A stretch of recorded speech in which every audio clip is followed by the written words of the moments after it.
আমি ওদিনকে দুপুরে বাসা থেকে ভাত খেয়ে এসে অফিসে বসে রয়েছি। পরে মালিক এসে বলতেছে যে ওরে নিয়ে ভিতরে নিয়ে কাজ করা। পরে বলছি যে না আমি কাজ করবো না। পরে রাজু ম্যানেজার আমার ঘাড়ে ধরে নিয়ে ভিতরে নিছে। পরে বলছে তোর আব্বা মা, আমি বলছি যে আমার আব্বা মা আমার এই কাজে দেয় না, আমি এই কাজ করবো না।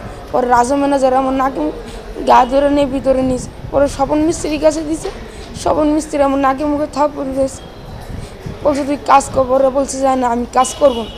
পরে জুম্মন মিস্ত্রি আমার পিঠে হাত দিয়ে পারি না। তখন আমি ভয়ে কাজ করি। তখন মেশিনে আমার হাত চায়না নিয়ে যায়। আমার মতন এরকম দুঃখী বাজানোর কারণে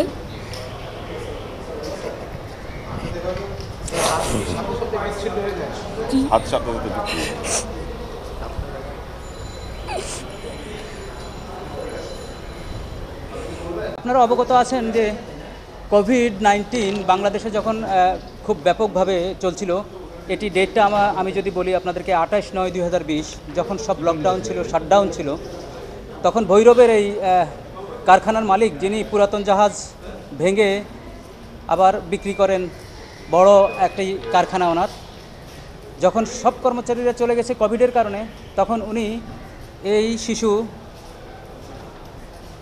নাইমকে উনি ওখানে কাজ দেন। প্রথমে ওই কারখানার মালিক ইয়াকুব সাহেব কাজ দেন, ওকে চা আনাতো বা টুকটাক কাজে। যখন কর্মচারীরা চলে গেলেন তখন এই ছেলেকে, তখন তার 10 বছর বয়স, বাধ্য করেছে কাজ করতে। এবং এই শিশুটি কাজ করতে যাবে না, তাকে হাতুড়ি পিটা করা হয়েছে কাজ করার জন্য। হাতুড়ি পিটা করে তাকে এমন এক কাজে তাকে নিয়োজিত করলো, ড্রিল মেশিনে, বড় মোটরে যেটি চলে, বড় জেনারেটরে যেটি চলে। এবং ওই দিন হাফ অ্যান আওয়ার সে তার হাত হারিয়েছে। ওই দিন হাফ অ্যান আওয়ারের ভিতর যে হাত দিয়ে সে লিখতো, যে হাত দিয়ে পড়ালেখা করতো, যে হাত দিয়ে সে সব কাজ করতো, ডান হাতটি হারিয়ে ফেলছে। এরপর কিছুক্ষণ পর সে অজ্ঞান হয়ে গেল।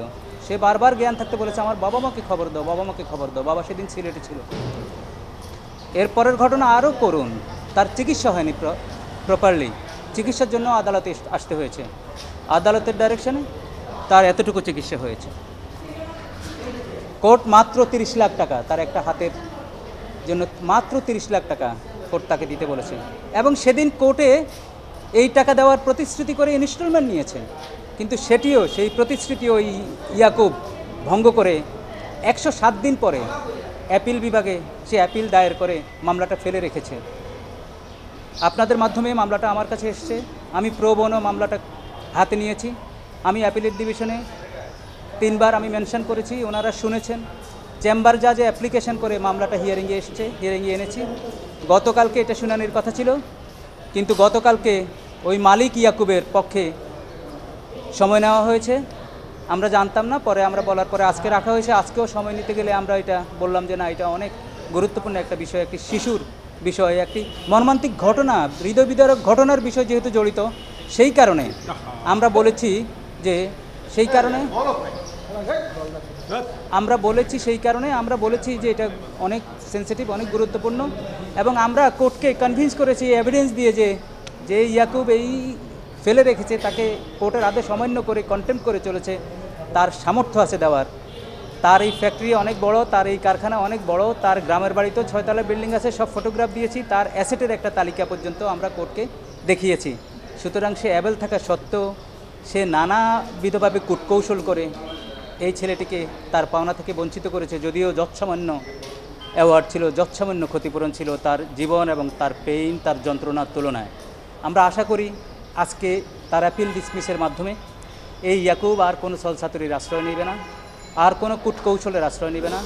সে মানবিক হবে, সে দয়াবান হবে, সে এই ছেলেটির ক্ষতিপূরণ যথাযথ নির্দেশনা মোতাবেক দেবেন এবং মাসে 7,000 করে তার পড়ালেখার খরচ চালাবেন, এটি আমরা আজকে প্রত্যাশা করি। আর পাশাপাশি কলকারখানা অধিদপ্তর যারা আছেন, যারা কলকারখানা ইন্সপেক্টর যারা আছেন, আপনাদের প্রতি একটা অনুরোধ রইল, এই দেশের সিটিজেন হিসাবে দায়িত্বটা পালন করেন প্রপারলি। পরিদর্শন করে ঘুষের বিনিময়ে চাইল্ড লেবার জায়েজ করবেন না। ঝুঁকিপূর্ণ কাজে, বিশেষ করে যেখানে যেখানে শিশু শ্রম নিয়োজিত আছে সেগুলো বের করে, এবং যারা নিয়োগ দিয়েছেন, যারা কম্পেল করেছেন ওই কাজ করতে, তাদেরকে আইনের আওতায়, শাস্তির আওতায় আনতে হবে। এনে আমরা একটা সভ্য সমাজ বিনির্মাণে আমরা কোর্ট এই ঘটনা শুনে, এই হৃদয় বিদারক বর্ণনা শুনে অনেক অনেক মর্মাহত হয়েছে।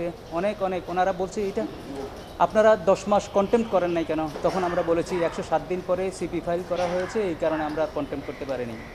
এটা সবাই আজকে যারা কোর্টে ছিল সবাই এটা হৃদয় দাগ কেটেছে। এটি আমার সন্তান, আমার শিশু, আমার সামনে তার ডান হাতটা চলে গেছে। এটা ভাবুন তো কীভাবে ভাবা যায়? এই যে মর্মান্তিক হৃদয় বিদারক ঘটনা, এই ঘটনাগুলো বাংলাদেশে যাতে রিপিট না হয়, আমাদের অনেক রিপিট হয়। আমাদের কেউ দায়িত্ব পালন করে না। আমাদের যে সংস্থাগুলো আছে সেই সংস্থাগুলো আশা করি দায়িত্ব পালন করে। এই টাকা তো হাইকোর্টের আদেশটা অ্যাজ ইট ইজ বহাল আছে। হ্যাঁ, এখন কাল না, রায় তো বের হয়ে গেছে, এখন কালকেই দিবে, কারণ তাদের লয়ার ছিল। রায়ের আর দরকার নাই। যখন কন্টেস্টিং হয়, যখন লয়ার থাকে, তখন আর রায়ের আর অপেক্ষা থাকে না। এটা হচ্ছে আমাদের নর্মস, আমাদের প্র্যাকটিস। লয়ার এখন তাকে জানাবে, কালকের থেকেই টাকাটা দিবে।